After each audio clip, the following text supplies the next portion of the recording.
नमस्कार बंधुगण आजिर एही नुआ भिडियो रे आपण माननकु स्वागत। बंधुगण आजिर एही भिडियो रे मु आपण माननकु 50 टी वास्तु टिप्स विषय रे कहिबाकु जाउछि जहा आपणक जीवन को बदलाई देब। बंधुगण टैप रु पानी लीक हेबा जहा आपणक घरर आर्थिक क्षतिर संकेत देइथाय। तेणु लीक हेउथिबा टैप को यथा शीघ्र मरामती करंतु। छात उपरे थिबा टांकीरू जदि पानी लीक हेउछि तेबे एहाकु आपण माने जल्दी मरामती करंतु, नचेत घरर मुखियांक उपरकु विपद आसी पारे। जदि कौनसी पात्ररू पानी बहुछि तेबे ताहाकु यथा शीघ्र फोपाड़ी नुआ पात्र व्यवहार करंतु। जदि घरे प्रार्थना घर अछि तेबे एहाकु निर्माण करिबा पूर्वरु लाल किताब विशेषज्ञक परामर्श नियंतु एवं कौनसी देवतांक एकाधिक मूर्ति किंबा चित्र रखिबारु वंचित रुहंतु। सिंदूकरे हलदिया रंगर कपड़ारे किछि गुंड हलदी गुड़ाई रखंतु। एहा सहित मुद्रा, अतर बोतल, एक चंदन काठ, रूपा एवं तंबा इत्यादि मुद्रा रखंतु ओ ता सहित किछि चाउल को मध्य हलदिया करी सिंदूकरे रखि दियंतु। प्रतिदिन सकाळे किंबा संध्यारे घरे कर्पूर जालिबा द्वारा दैवी और पूर्व पुरुषंकर पाप दूर होइथाय। सप्ताहरे थरे गुरुवार व्यतीत घर को लुणरे पोछिबा द्वारा घरु नकारात्मक शक्ति नाश होइथाय एवं घरे शांति बजाई रहिबा सहित देवी लक्ष्मींकर स्थायी भावरे बास होइथाय। मने रखिबे घरर कौनसी स्थान रे किंबा शौचालय रे बुढ़ियाणी जाल भूल रे भी हेबाकु दियंतु नाही। घरर कौनसी स्थान रे अलिया जमा हेबाकु दियंतु नाही। घरर छात उपरे बाउंस रखंतु नाही किंबा अव्यवहृत जिनिस रखंतु नाही। ब्रह्म मुहूर्त समय रे किंबा संध्यारे झाड़ू करंतु नाही। मने रखिबे झाड़ू को बेड तले रखंतु नाही। झाड़ू को सबु बेले समस्तक नजररू दूरेइकी रखंतु। घर को सफा और परिष्कार रखंतु एवं घरर चारि कोण परिष्कार रखंतु। खास करी उत्तर पूर्व एवं उत्तर पश्चिम कोण से गुड़ी को सर्वदा खाली और सफा रखंतु।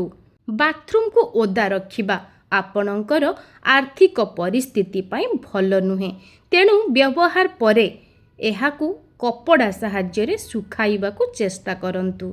दक्षिण और पश्चिम दिग को खाली एवं हालुका रखिबा कैरियर स्थिरता पाई शुभ नुहे। तेणु एही दिग गुड़ी को खाली रखिबारु एडांतु। घरे कला माटिया बाईगणी रंगर परदा किंबा कांथ व्यवहार करिबा अनुचित। घरे पूर्वरु पश्चिम, उत्तर किंबा दक्षिण को सीढ़ी तैयारी करंतु। केबे भी उत्तर पूर्व दिगरे सीढ़ी तैयारी करंतु नाही। घरर महला, छात किंबा कांथरे फाट हेबाकु दियंतु नाही। जदि एपरि हुए तुरंत मरामती करंतु। शज्या सम्मुखरे दर्पण रखंतु नाही। शयन कक्षरे धार्मिक चित्रकला रखिबा उचित नुहे। डबल बेड गदी को दुईटी भागरे विभक्त करा जिबा उचित नुहे। शयन कक्षरे लाल बॉल रहिबा शुभ नुहे। नील बॉल हितकर होइथाय। नष्ट होई जाइथिबा बिछଣା, तकिया, परदा, चादर, रेजेई इत्यादिर व्यवहाररू बंचंतु। कोठरी रे भंगा बेड्रु दूरे रुहंतु। बेड यथा संभव वर्गाकार हेबा उचित। सोईबा घरे झाड़ू, जोता, इलेक्ट्रॉनिक जिनिस, भंगा किंबा शब्द करुथिबा पंखा, भंगा जिनिस, चिरा पोशाक किंबा प्लास्टिक जिनिस रखिबा उचित नुहे।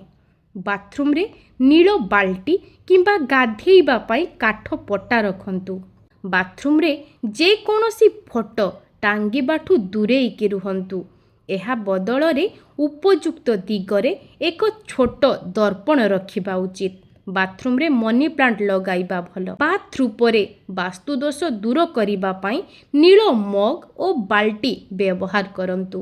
ଘର ଚାରିପାଖରେ କଦଳୀ, ତୁଳସୀ, ମନି ପ୍ଲାଣ୍ଟ, ଡାଳିମ୍ବ, ପିପଳ, ବଟ, ଆମ୍ବ, ନଡ଼ିଆ, ବାଉଁଶ, ଜାମୁ ଭଳି ଗଛ ଲଗାନ୍ତୁ, କିନ୍ତୁ କଣ୍ଟା ଜାତୀୟ ଗଛ ନୁହେଁ। ସବୁବେଳେ ସମୟ ସମୟରେ ଦ୍ୱାର ଓ ଦ୍ୱାରବନ୍ଧକୁ ପୂଜା କରନ୍ତୁ ଓ ସର୍ବଦା ସଫା ରଖନ୍ତୁ। ଯେକୌଣସି ଦିଗରେ ଭୁଲ ରଙ୍ଗର ପଥର ବ୍ୟବହାରରେ ନିବୃତ୍ତ ରୁହନ୍ତୁ। ଉତ୍ତର ଦିଗରେ କଳା ରଙ୍ଗ, ଉତ୍ତର ପୂର୍ବ ଦିଗରେ ଆକାଶ ନୀଳ ରଙ୍ଗ, ପୂର୍ବ ଦିଗରେ ଗାଢ଼ ସବୁଜ ରଙ୍ଗ, ଦକ୍ଷିଣ ପଶ୍ଚିମ ଦିଗରେ ବାଇଗଣୀ ରଙ୍ଗ, ଦକ୍ଷିଣ ଦିଗରେ ଲାଲ ରଙ୍ଗ, ଦକ୍ଷିଣ ପଶ୍ଚିମ ଦିଗରେ ଗୋଲାପୀ ରଙ୍ଗ, ପଶ୍ଚିମ ଦିଗରେ ଧଳା ରଙ୍ଗ, ଉତ୍ତର ପଶ୍ଚିମ ଦିଗରେ ଧୂସର ରଙ୍ଗ ରହିବା ଉଚିତ।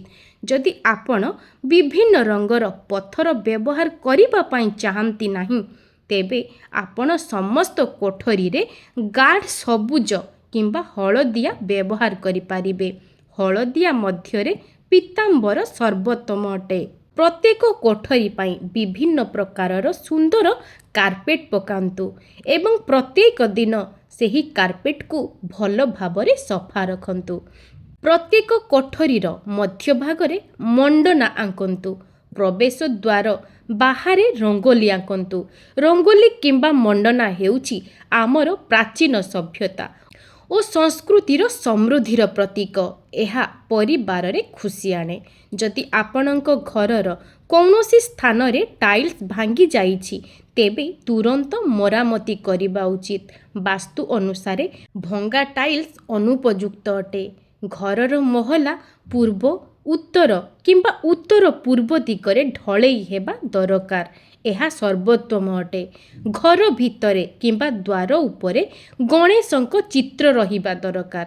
ଦ୍ୱାରର ବାମ ଓ ଡାହାଣରେ ଶୁଭ ଏବଂ ଲାଭ ଲେଖନ୍ତୁ ଏବଂ ଦ୍ୱାରରେ ଲତା ଏବଂ କାରୁକାର୍ଯ୍ୟ ଏବଂ ସୁନ୍ଦର ଚିତ୍ର ସହିତ ଦ୍ୱାରବନ୍ଧ ରଖନ୍ତି।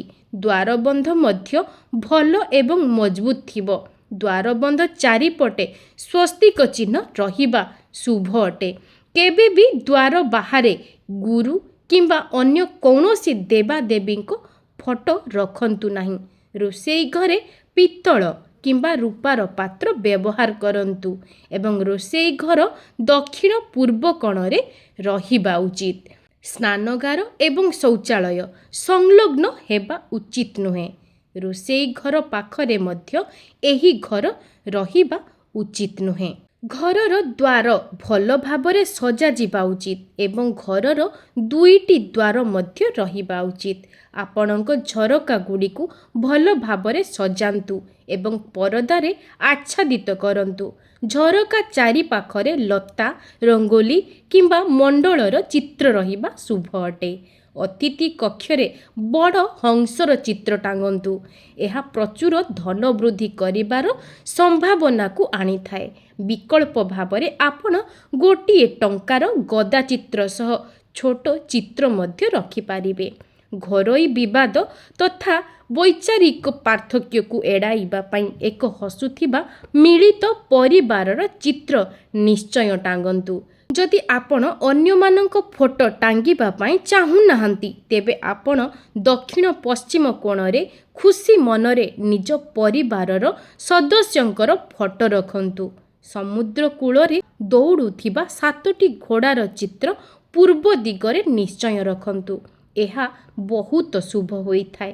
ଘୋଡ଼ା ପ୍ରତିବଦଳରେ ଆପଣ ପହଁରୁଥିବା ମାଛର ଫଟୋ ମଧ୍ୟ ରଖିପାରିବେ।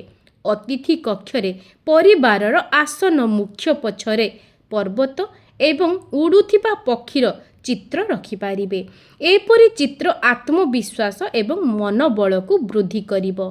ଘରର ଦକ୍ଷିଣ କାନ୍ଥରେ ହନୁମାନଙ୍କର ଏକ ଲାଲ ରଙ୍ଗର ଚିତ୍ର ଟାଙ୍ଗନ୍ତୁ। ଏହାର ଦୁଇଟି ଲାଭ ଅଛି। ଏହାଦ୍ୱାରା ଆପଣଙ୍କର ମଙ୍ଗଳ ଓ ଶୁଭ ହେବ ଓ ଦ୍ୱିତୀୟରେ ଆପଣ ଯେକୌଣସି ଭୟରୁ ମଧ୍ୟ ମୁକ୍ତ ରହିବେ। ରୋଷେଇ ଘର କାଉଣ୍ଟର ଉପରେ ଫଳ ଓ ପନିପରିବାର ଚିତ୍ର ଟାଙ୍ଗନ୍ତୁ। ଏହା ସହିତ ନିରନ୍ତର ସମୃଦ୍ଧି ପାଇଁ ମାତା ଅନ୍ନପୂର୍ଣ୍ଣାଙ୍କର ଫଟୋକୁ ବି ଟାଙ୍ଗନ୍ତୁ। ଯେଉଁ ଘର ଉତ୍ତର ପୂର୍ବ କୋଣ ବା ଅଗ୍ନିକୋଣରେ ନାହିଁ, ତେଣୁ ଦୋଷ ସଂଶୋଧନ ପାଇଁ ଆପଣ ରୋଷେଇ ଘରେ ଗଣେଶଙ୍କର ଚିତ୍ର ଟାଙ୍ଗି ପାରିବେ। ଯଦି ଆପଣଙ୍କର ପିଲା ପାଠ ପଢ଼ିବାରେ ମନ ଲାଗୁନାହିଁ, ତେବେ ମା ସରସ୍ୱତୀଙ୍କ ଫଟୋ, ବେଦବ୍ୟାସ କିମ୍ବା ପଢ଼ୁଥିବା ପିଲାଙ୍କ ଚିତ୍ର ଟାଙ୍ଗନ୍ତୁ। ତାହା ସହିତ ସବୁଜ ଶୁକ୍ର ଓ କିଚିରି ମିଚିରି କରୁଥିବା ପକ୍ଷୀଙ୍କର ଚିତ୍ର ମଧ୍ୟ ଟାଙ୍ଗନ୍ତୁ। ଏହା ପିଲାମାନଙ୍କର ଏକାଗ୍ରତାକୁ ବୃଦ୍ଧି କରି ପାଠ ପଢ଼ାରେ ମନ ଲଗାଇଥାଏ। ତା ସହିତ ମୟୂର, ବୀଣା, କଲମ, ପୁସ୍ତକ, ଡେଉଁଥିବା ମାଛ ଏବଂ ଡଲଫିନ୍ ଚିତ୍ର ଟାଙ୍ଗି ପାରିବେ। ଯଦି ସ୍ୱାମୀ ସ୍ତ୍ରୀଙ୍କ ମଧ୍ୟରେ ଉତ୍ତେଜନା ଅଛି, କୌଣସି କାରଣରୁ ପ୍ରେମ ସମ୍ପର୍କ ସୃଷ୍ଟି ହେଉନାହିଁ, ତେବେ ଶୋଇବା କକ୍ଷରେ ରାଧାକୃଷ୍ଣଙ୍କର ସୁନ୍ଦର ଫଟୋ କିମ୍ବା ହଂସ ଯୋଡ଼ିର ଫଟୋ ଟାଙ୍ଗି ପାରିବେ।